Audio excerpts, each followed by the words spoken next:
ஏன்னா சிங்கம்புலி என்ன சொன்ன மாதிரி தான் தமிழ்நாடு ஒரு நல்ல தலைவரை இழந்தது.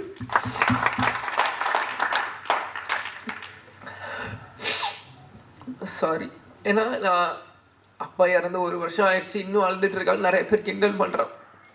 இந்த உயிர் கடைசி செகண்ட் உலகத்தில் இருக்க என் அப்பா நினைச்சுட்டே தான் இருப்பேன்.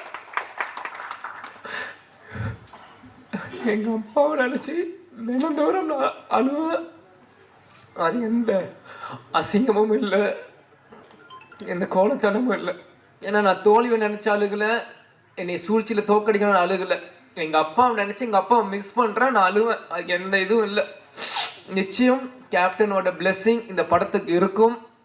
அங்கே இருக்க ஒவ்வொரு ஃபோட்டோவும் என்னோட ஸ்கூல் புக்கில் நான் படிக்கும்போது எங்கள் அப்பாவோட ஃபோட்டோ ஒவ்வொருத்தையும் எங்களோட ஒரு நோட்லேயும் எங்கள் அப்பாவோட ஸ்டிக்கர், இந்த படங்கள் நான் வரும்போது இது எல்லாமே நான் பார்த்தேன். கேப்டன் அந்த ட்ரெயின் ஃபைட்டில் அந்த குதிரையில் வந்து அந்த ரெட் கோட்டில் போட்டு சண்டை போடுறதா இருக்கட்டும், குதிரையில் வரதா இருக்கட்டும், ஒன்றும் என்னோட எல்லா 150 படங்கள் நீங்கள் இன்னைக்கு கூட நீங்கள் எந்த படம் ஒரு செகண்ட் இந்த ஒரு சின்ன சீன் காமிச்சிங்கன்னா கூட இது கேப்டனோட எந்த படம் நான் சொல்ல முடியும். ஏன்னா சின்ன வயசுலேருந்து எங்கள் அப்பாவை ரசித்து ரசித்து ரசித்து ரசித்து எனக்குள்ளே ஏற்றிக்கிட்டு இந்த இடத்துல நாங்கள் நிற்கிறோன்னா கேப்டன் எங்கேயும் இல்லை, நம்ம கூட தான் இருக்கார்.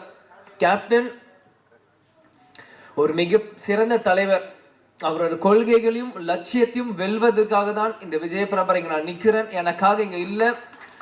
நிச்சயம் இந்த படம் 100 நாட்கள் மேலே ஓடணும். அதுக்கு அந்த சப்போர்ட் மீடியா பர்சன்ஸும் சரி, தொண்டர்களும் சரி, ரசிகர்களும் சரி, இப்போ இருக்க ஜென்ரேஷன்ஸ் எல்லாருமே இந்த சப்போர்ட் நீங்கள் பண்ணணும்னு நான் கேட்டுக்கிறேன். அதனால் எல்லாருக்கும் நன்றி. சாரி, நான் அழுதுரு கூட நிறைய